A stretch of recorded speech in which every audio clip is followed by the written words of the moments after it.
My name is Amber Bowman. I'm 33 years old. The welcome dinner was my mother-in-law's idea. A Saturday evening at their house in Knoxville, Tennessee, 3 weeks after the wedding, so both families could sit together properly for the first time. 22 people. My husband Colin's entire extended family on one side of a long table, my parents and my brother Derek on the other. His mother Judith had made a roast and 4 side dishes and a lemon cake that had taken her most of Friday. His father Frank had opened a bottle of wine he'd been saving since 2019. It was the kind of dinner that was supposed to be warm and uncomplicated. The joining of 2 families who had been strangers 8 months ago and were now, by the legal fact of a Saturday ceremony in October, permanently connected. It was warm and uncomplicated, right up until the moment my father, Wayne Bowman, leaned back in his chair with the easy confidence of a man at a table he considers his own, and said to Frank, "You know, I'll be honest with you, Amber never really contributed much to our family. She's always been more of a taker than a giver. You're inheriting that, I'm afraid." He laughed when he said it, the laugh of a man making what he believes is an endearing, self-deprecating joke that is actually neither self-deprecating nor a joke. Frank smiled carefully. Judith looked at me. Colin, beside me, went very still in the specific way he went still when he was deciding what to do with something. I picked up my water glass. I set it down. I thought about the folder on my desk at home, the one I had organized in September, 6 weeks before the wedding, not because I expected to need it, but because I am a forensic accountant and I keep organized records the way other people keep their keys by the door, automatically, because the cost of not having them is too high. I thought about the 4 years of payroll records, and the $112,000 in deferred compensation, and the $43,000 I had personally lent the business that had never been repaid, and the 14-column spreadsheet that showed, with the clarity that only numbers can produce, exactly how much my father's company had run on my labor. I set my water glass down. I looked at my father. I said, "Wayne, are you sure that's the story you want to tell tonight?" He looked at me with the mild surprise of a man who has never once expected me to push back. "What do you mean?" he said. I said, I have the documentation in a folder at home. I can have it here in 25 minutes if you'd like to tell this table a more accurate version of who contributed what to our family." The table went very quiet. Colin put his hand on my knee under the tablecloth. Not to stop me. I knew his hand by then. It was the hand that meant, "I'm here. Keep going." Before I go on, please take a moment to like and subscribe, but only if this story genuinely connects with you. Drop your city and the time in the comments right now. I always want to know where you're watching from. Now, let me take you back to Knoxville, Tennessee. In the month I was 24 years old, and my father came to me with a proposition I should have read more carefully before I said yes. My father, Wayne Bowman, had owned a small building materials distribution company called Bowman Supply since I was 9 years old. 6 employees, a warehouse on Rutledge Pike, contracts with a handful of regional contractors who ordered drywall and insulation and fasteners in bulk. It was a workable business in good years and a fragile one in bad years. And the 2 years before my father came to me with his proposition had been bad years. A major contractor had gone under, owing him $74,000. A truck had blown an engine, and the bookkeeper he'd had for 11 years had retired and been replaced twice in 18 months. With people who, in my father's estimation, didn't understand the way he ran things. I understood the way he ran things. I had grown up in that warehouse on weekends, sitting on overturned buckets doing homework while my father managed inventory. I knew his system, not because it was sophisticated, but because I had watched it since I was old enough to watch anything.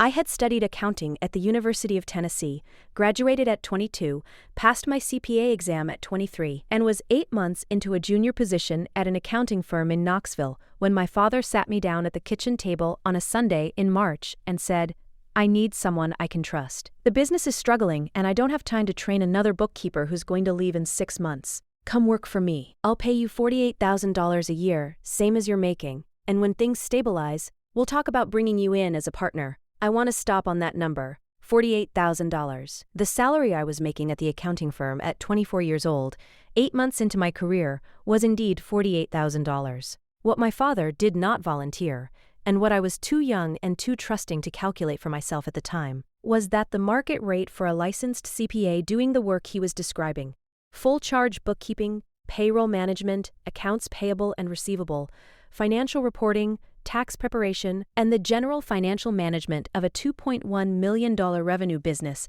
was between $72,000 and $85,000 in Knoxville in 2016. He was offering me $48,000 for work worth nearly double that. I did not know this yet. I was 24, and he was my father, and I believed him when he said it was the same as I was making because the number was the same, and I had not yet understood that same number is not the same thing as same value. I said yes. I gave notice to my firm. I started at Bowman Supply on April 1st of that year. My mother called it perfect timing. My brother Derek, who was 26 and had been working at my father's warehouse in a logistics role for 2 years at $41,000 a year, said, "You'll be good at this." He was right. I was good at it. Let me tell you what the 4 years at Bowman Supply actually looked like, in the numbers that tell the truth more precisely than any narrative can. Year 1. I stabilized the books. The previous bookkeeper had been using a cash accounting method that obscured the real financial position of the company. I moved it to accrual accounting, identified $18,300 in uncollected receivables that had been written off prematurely and recovered $11,200 of it, renegotiated 3 supplier contracts for better terms, and implemented a payroll system that saved $4,400 in processing fees annually. I was paid $48,000. Year 2, revenue grew 14% because the financial clarity I had introduced allowed my father to bid more accurately on contracts. I managed the line of credit renegotiation that lowered the company's borrowing rate by 1.8 percentage points, saving approximately $6,700 annually in interest. I managed the company's first clean audit in 4 years. In October of that year, my father told me the partner conversation would have to wait because he needed to reinvest the growth back into the business. I said okay. I was paid $48,000. The market rate for what I was doing was by then $79,000. Year 3, my father wanted to expand. He had identified a second location, a smaller warehouse in Maryville that would expand the company's reach into Blount County. He needed capital. He came to me. Not as an investor in the formal sense. As a daughter, he said, "I need $40,000 to secure the Maryville lease and fit out the space. I'll pay you back within 18 months with interest. Your family. I don't want to go to the bank for this." I had $52,000 in savings. I had been living carefully, cooking at home, driving a 2014 Honda I had paid cash for. I gave him $40,000. He signed a promissory note on a piece of paper my mother witnessed. The note said 6% interest, repayment within 18 months. I put it in a folder labeled Bowman Supply, personal loan, and filed it in my apartment. Year 3, I was paid $48,000. The market rate was $81,000. Year 4, the Maryville location did well. Revenue company-wide crossed $3.1 million. My father began talking about my brother Derek moving into a management role. Derek was given a raise to $62,000. I received no raise. In March of year 4, my father needed another $3,000 for a piece of equipment that had failed and whose replacement couldn't wait for the next accounts payable cycle. I covered it on my personal credit card. He said he'd reimburse me from the next receivables deposit. The receivables deposit came. He forgot. I reminded him once. He said, soon. I made a note in my folder. By the end of year 4, the personal loan had not been repaid. The $3,000 on my credit card had not been repaid. I had worked for 4 years at $48,000, doing work worth a market rate of between $72,000 and $85,000. The difference, what I had been underpaid relative to fair market compensation for my qualifications and responsibilities, was $112,400 across 4 years. The unpaid personal loan with 4 years of accrued interest at the agreed 6% was $50,579. The unreimbursed credit card charge with the 4 years of minimum payment interest I had absorbed was $3,241. The total of what Bowman Supply and my father owed me, calculated conservatively, was $166,220. I am a forensic accountant. I know how to calculate what is owed. In the spring of year 4, a former colleague from my original accounting firm reached out. Her name was Sandra Pratt, and she was now the director of forensic accounting at a regional firm that handled business disputes and estate matters. She had an opening for a senior forensic accountant. The salary was $94,000. The work was exactly what I had trained for. I applied, I got the offer. I told my father I was leaving. He looked at me with the expression he used when something was not going according to his plans. He said, "You can't leave. The business needs you." I said, "The business needs a qualified accountant. I'll help you find one." He said, "Why would you leave? We were going to talk about the partnership." I said, "Wayne, we've been going to talk about the partnership for 4 years." He said, "I just need more time to get the structure right." I said, "I'm going to take the job." He said, "I'll raise your salary." I said, "To what?" He said, $55,000. $55,000. After 4 years, for work worth $83,000. I said, "I'm going to take the job. I'll give you 6 weeks' notice, and I'll train whoever you hire." He said, "This is disappointing, Amber." I said, "I know you feel that way." I gave 6 weeks' notice. I trained my replacement. I put my 4 folders and my 14-column spreadsheet and the promissory note in a larger folder labeled Bowman Supply, Full Accounting, and took it home. I started at the new firm in September. My mother called me that week and said, "Your father is very hurt." I said, "I know." She said, "He counted on you." I said, "I know he did." I did not bring up the $166,220. Not then. I was not ready to make it a confrontation, and I was not sure it ever needed to become one. I believed, in the way that adult children of complicated families believe things they have not fully examined, that my parents understood what I had given, even if they hadn't said so, that the accounting existed between us as a shared understanding, even without the explicit conversation. I was wrong about that. I would find out how wrong at a dinner table in front of 22 people 3 weeks after my wedding. Let me tell you about Colin. I met Colin Greer at a professional development conference in Nashville in January of my first year at the new firm. He was an operations director for a logistics company, precise, attentive, the kind of person who listens to what you actually say rather than waiting for you to finish so he can say his own thing. We talked for 3 hours at the conference dinner. He asked what kind of accounting I did. I told him forensic, financial disputes, tracing money, finding what the numbers are really saying underneath what someone claims they say. He said, "So you find the truth in the money."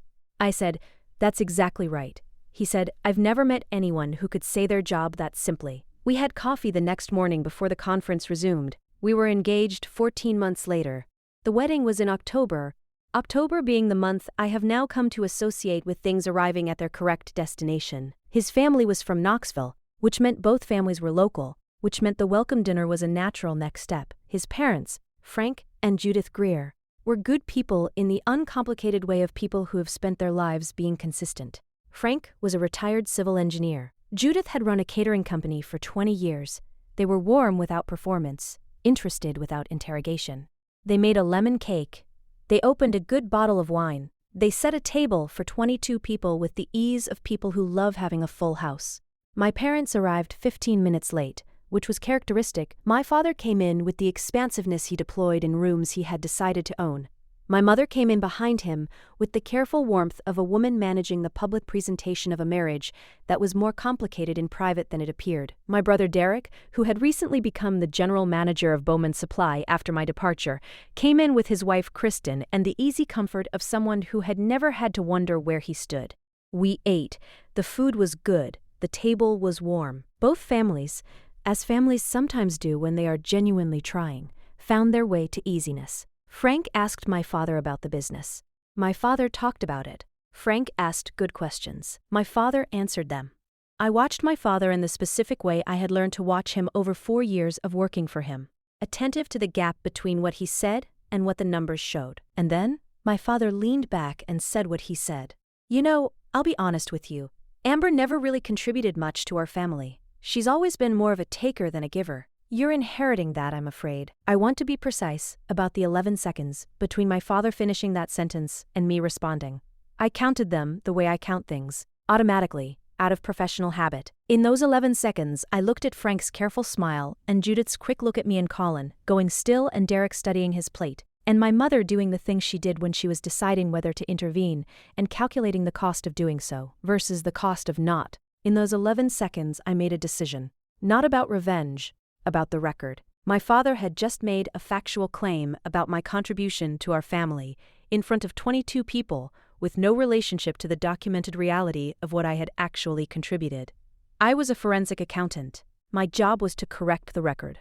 I said, "Wayne, are you sure that's the story you want to tell tonight?" He said, "What do you mean?" I said, I mean, I have the documentation in a folder at home. I can have it here in 25 minutes. If you'd like to tell this table a more accurate version of who contributed what to our family. My father looked at me with the particular blankness of a man encountering a version of his daughter he did not know existed.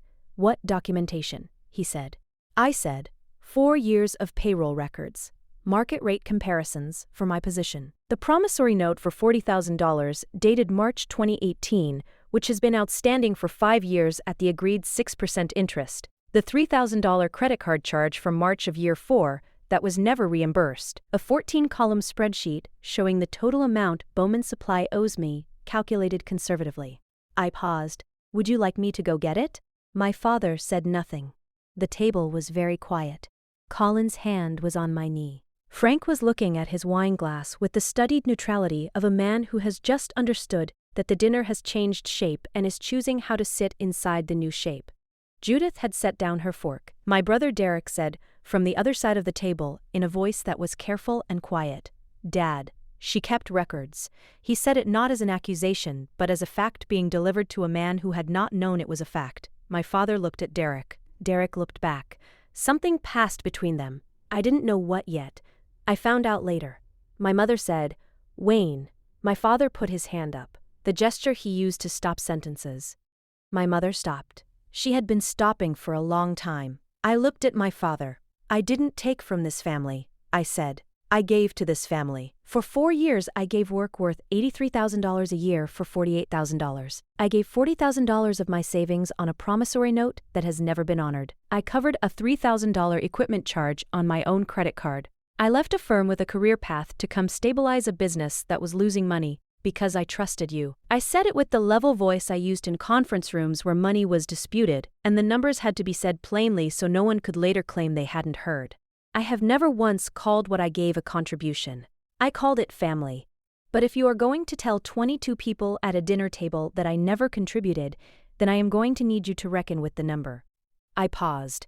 $166,220. That is what was owed to me when I left Bowman Supply. I am happy to show anyone at this table the math. My father sat with that number for what felt like a long time. Then he did something I had not seen him do in my 33 years of being his daughter. He said, I didn't know it was that much. Not a defense. Not a redirect.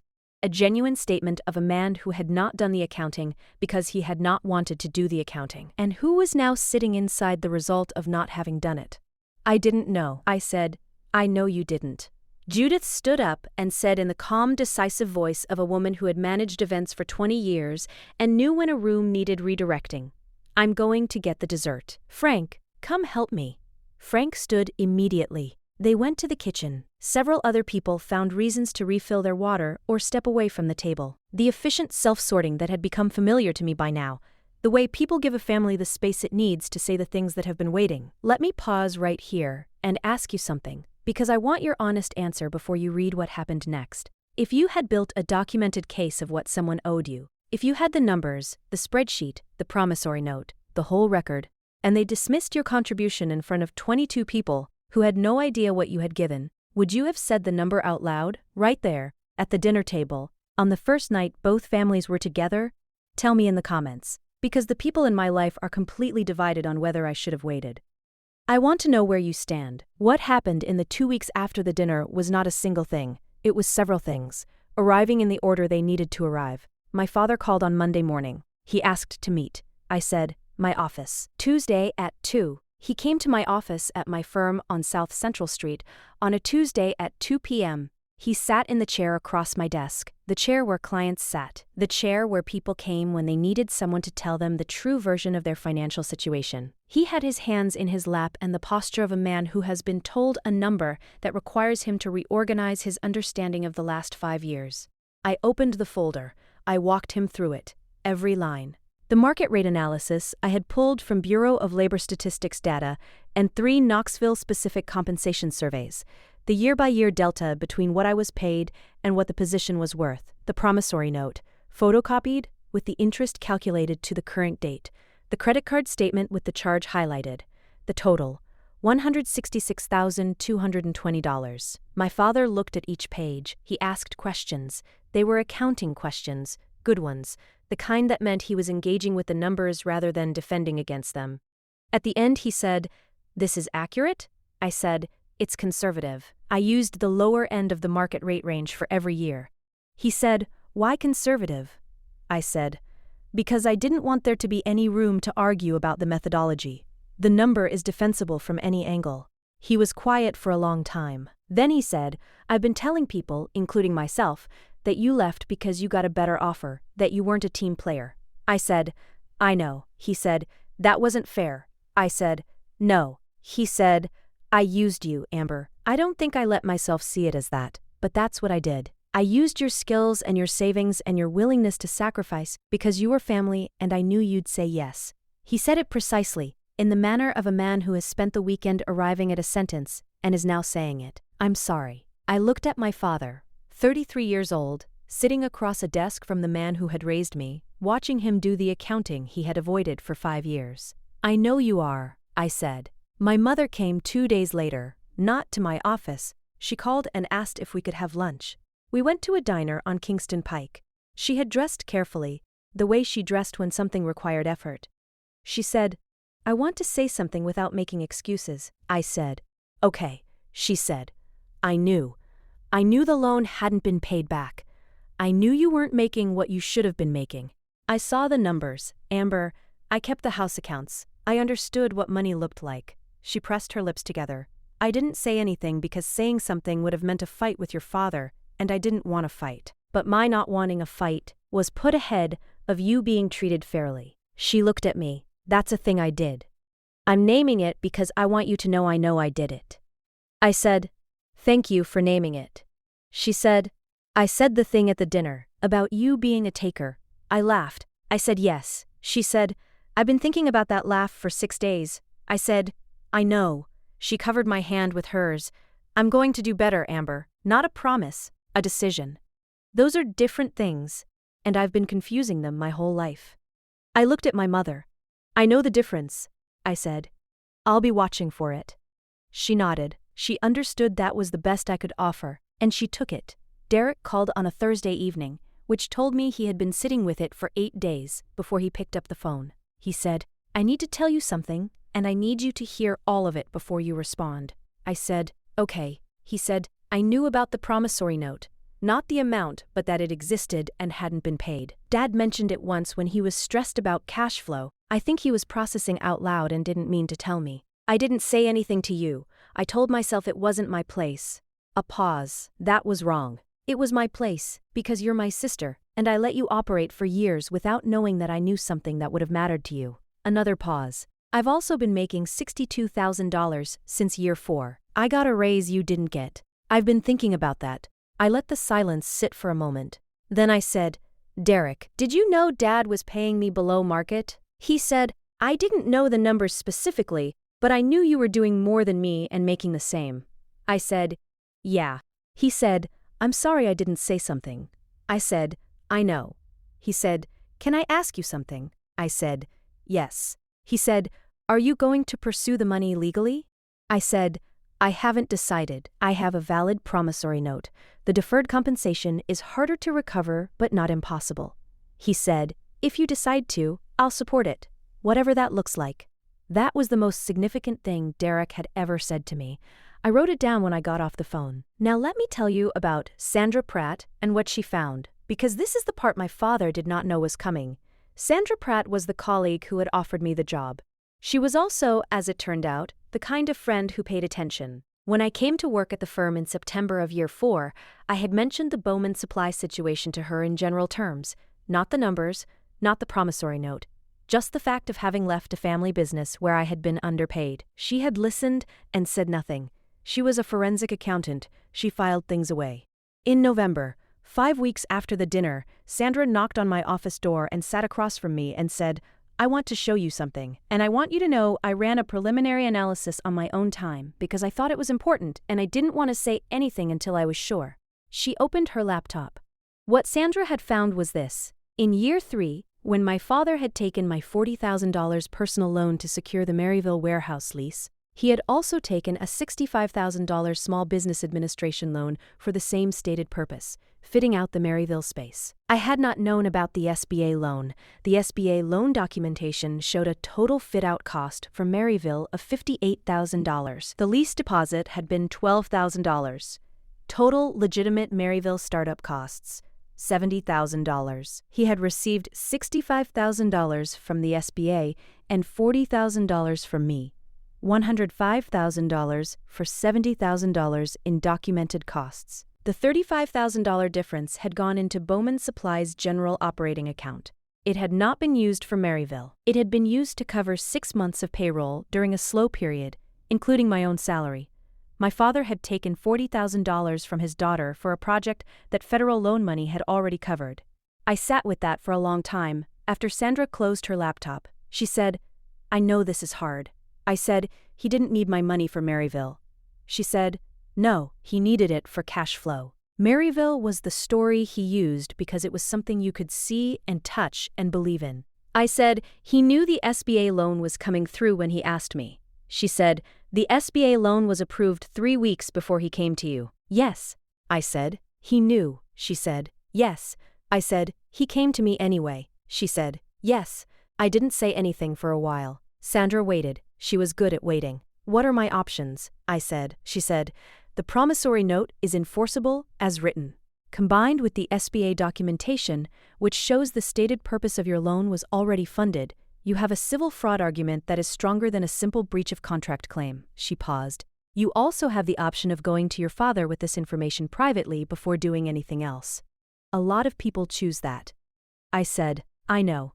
I looked at the laptop screen. "Give me a week." I gave myself a week. I thought about my father in my office chair saying I used you. I thought about the promissory note, and the 6% interest and 5 years of his not honoring it. I thought about the dinner table, and the 11 seconds, and the number I had said out loud. I thought about what Sandra had found. I thought about what Grandma May would say. Grandma May was my mother's mother. May Ellen Sutter, 79 years old, Maryville, Tennessee, a retired bookkeeper herself, who had spent 28 years keeping the accounts of a plumbing supply company, and who was, of all the people in my family, the one whose opinion I valued with the most consistency. She had a way of asking questions that removed everything unnecessary and left only what was true. I called her on a Sunday evening. I told her all of it. She listened without interrupting, which was her way. When I finished, she was quiet for a moment. Then she said, "Amber, what do you want?" I said, "I want him to understand what he did." She said, "He already knows what he did. What do you want for yourself?" I said, "The money, and for the record to be straight." She said, "Those are 2 different things. The money is a legal matter, and Sandra can help you with that. The record being straight, that depends on what your father does with what he already knows." A pause. "What he did with the SBA loan, that's not just taking advantage of family, that's something else." I said, "I know." She said, "Be careful about what you protect and what you pursue. They're not always the same thing." I said, "What would you do?" She said, "I'd go back to your father one more time, with the SBA document. Give him the chance to do the right thing before the choice is made for him. Some people need to see exactly what they did before they can decide who they want to be." She paused. "Your father is not a bad man, Amber. He made bad decisions because he was afraid, and he took from you because you were safe to take from. Those are 2 different charges. One is weakness. The other is something he needs to name himself before anyone else names it for him." I went back to my father. Not to my office this time, to his house. A Tuesday evening, 8 days after Sandra showed me the laptop. I sat at the kitchen table where we had always sat. My mother was in the living room. She had been told I was coming, and had made herself scarce in the way she made herself scarce when something between my father and me needed to be said without her management of it. I put the SBA loan documentation on the table. My father looked at it. He looked at it for a long time. I watched the recognition move through him. Not surprise, recognition. He had known this document existed. He had simply not expected to see it on his kitchen table. He said, "Who found this?" I said, "It's a public record, Dad. SBA loans are FOIA accessible." He said, "Sandra?" I said, "It doesn't matter who found it. It matters what it says." He looked up. "Amber." He stopped, started again. "I needed the cash flow. The SBA money was restricted. I couldn't use it for payroll. I needed unrestricted cash." I said, "So you came to me." He said, "You would have said yes." I said, "You knew that." He said, "Yes." He looked back at the document. "I told you it was from Maryville." I said, "I know."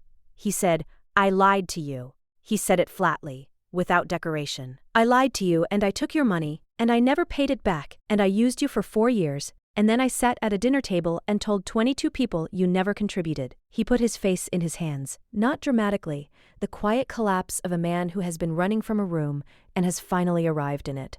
"I don't know who I've been," he said. "I don't know how I got to be someone who does this. I let him sit in it. I did not rescue him from it the way I had been rescuing Bowman Supply from its own consequences for 4 years. I let him sit.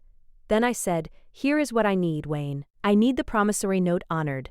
The principal is $40,000. The interest at 6% over 5 years and 3 months is $13,274.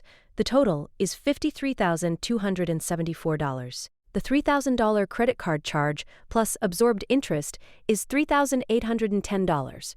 The total you owe me in documented, agreed obligations is $57,084. I slid a paper across the table, a 1-page summary, clean, organized the way I organize everything. The deferred compensation, the $112,000 differential, I am not pursuing legally. That would require me to argue that a verbal employment agreement was fraudulent, which is complicated and costly and would damage the business, which still employs 8 people including Derek. I paused. I'm leaving the deferred compensation on the table. I'm collecting what was promised in writing. He looked at the paper, $57,084. I said, "Yes." He said, "I can do that. Not immediately. I need 90 days. I said, "I'll have an attorney draw up a payment agreement." He said, "Okay." I said, "And Dad." He looked up. "We don't have to go to war about the rest, but I need you to understand that what you did was not just a financial mistake. You used a person who loved you and trusted you because she was convenient to use. I need you to understand that." He said, "I understand it." I said, "I need you to say it back to me." He looked at me. Then he said, "I used you because you were convenient and because I was afraid, and because I let myself believe that family meant you didn't get to have boundaries with me. I was wrong. I'm sorry, Amber." He said it the way you say things when you have finally gotten down to the room where the true sentence lives. I heard it. I accepted it. "Thank you," I said. I folded the paper. I got up. I put on my coat. I said, "I'll have Sandra's colleagues send a payment agreement this week." He nodded. I left. Let me tell you where everyone is now. The payment agreement was signed 11 days after that conversation. My father made the first payment of $19,028, 1/3, within the 90 days. The second and third payments came on time. The balance was paid in full 87 days ago, $57,084, every dollar, with a wire transfer to my personal account that I watched arrive on a Thursday morning while I was at my desk. I made a note of the date and time. Old habit. Sandra and I have been working together for 2 years. Last month, she offered me a partnership track, senior forensic accountant, full partner in 3 years if I meet the benchmarks, which I will. I accepted, I told Colin at dinner that night. He opened a bottle of wine his father had given us, not the 2019 one, a different one Frank had pressed on us at Christmas, with a note that said, "For the next celebration, whenever it comes." Colin said, "Frank is going to be so proud." He was right.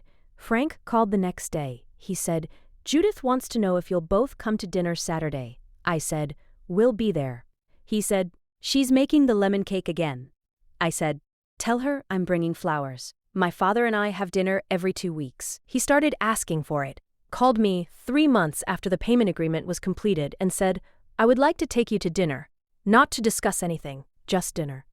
We have been to 6 dinners. He asks about my cases, in the way he has started asking about things that matter to me, specifically, carefully, with the attention of a man who has decided to pay a debt that cannot be settled in dollars. He listens when I answer. He asks follow-up questions. Last month he said, "You're very good at what you do." I said, "I know." He said, "I should have said that 10 years ago." I said, "Yes, but you're saying it now." He nodded. "I'm saying it now," he said. "My mother is keeping her decision." That was the word she used. Decision, not promise. She has been keeping it the way you keep a decision when you understand the difference. She calls twice a week. She asks about my work. She has started saying things like, "That doesn't seem fair," when I describe situations at work that are unfair, rather than finding ways to smooth them over. Small, real. The kind of change that cannot be performed because it shows up in too many small moments to maintain as a performance. Derek and I have dinner every month. He got a raise to $71,000 last year and came to me before accepting to ask if I thought it was fair market for what he was doing. I pulled the compensation data. It was fair. I told him so. He seemed relieved that I'd been asked and gave me something to say. He is figuring out what it means to be a fair witness to his own family's history. It is slow work. He is doing it. Grandma May called me on a Sunday in January. She said, "Did your father pay you?" I said, "In full." She said, "Good." I said, "You were right about giving him the chance to name it himself." She said, "Was I?" I said, "He named it. It was real." She was quiet for a moment. Then she said, "Your grandfather took from me too, you know. Years of it. I never had a Sandra Pratt, and I never had the vocabulary for what the taking was called." She paused. "You did it differently, I'm glad." I said, "You taught me to keep the accounts, May." She laughed. A real laugh. The full one. "I suppose I did," she said. "Come visit me. I'll make coffee." I said, "Sunday after next." She said, "I'll have the good cups out." Here is what I want to say before I go. There is a kind of taking that happens inside families that never gets called what it is, because families are not supposed to be places where accounting lives. Families are supposed to be places where love operates without ledger, where you give because you give and receive because you receive, and nobody keeps track, because keeping track would mean admitting that the giving is not equal and the receiving is not equal, and that the story the family tells about itself does not match the record. But the record exists whether or not anyone is keeping it. The money either flows or it doesn't. The labor either has a market value or it doesn't. The promissory note either says 6% interest and 18-month repayment, or it doesn't. The SBA loan either covered the stated purpose or it didn't. These things are not feelings. They are facts. And the facts do not care whether the family would prefer a different story. I am a forensic accountant. My job is to find the truth in the money. What I have learned, across years of doing that work in conference rooms and courtrooms and my parents' kitchen, is that the truth in the money is almost always the truth about something else. The $166,220 was not just a number. It was the record of how I had been valued, and what I had been told my contribution was worth, and what the family had actually believed when it made its choices without thinking I was watching closely enough to calculate the result. I was watching. I was always watching. And I had a 14-column spreadsheet that said so. If you have been the person in your family who gave without a ledger, who worked for below what you were worth, who lent without terms being honored, who covered what should have been covered by someone else because you were safe to ask, I want you to say this out loud somewhere private. I know what I gave. I know what it cost. I know what was owed. You don't have to say it at a dinner table. You don't have to turn it into a confrontation. You just have to know it. Keep your records. Know your market rate. Keep the promissory notes in a folder with a clear label. Know the number. The number is not a scene. The number is the truth. And the truth said plainly, in a level voice, in front of 22 people who needed to hear it, is not making a scene. It's making a record. And the record, when the time comes, is everything. My name is Amber Bowman. I'm 33 years old. I'm a forensic accountant on partner track in Knoxville, Tennessee. My father's business ran on my salary, my savings, and my silence for 4 years. At a dinner table in front of 22 people, he told my new in-laws I had never contributed to our family. I said the number out loud, $166,220. He had never done the math. I had never stopped. Thank you for staying until the very end. If you have ever given to a family that rewrote what you gave, if you have ever been told you were a taker when the ledger said otherwise, drop a comment. Tell me what the number was. I read every single one. Share this with the person in your life who has been undervaluing what they gave and overforgiving what was taken. They need to know the record matters. Like, subscribe, and I'll see you in the next one.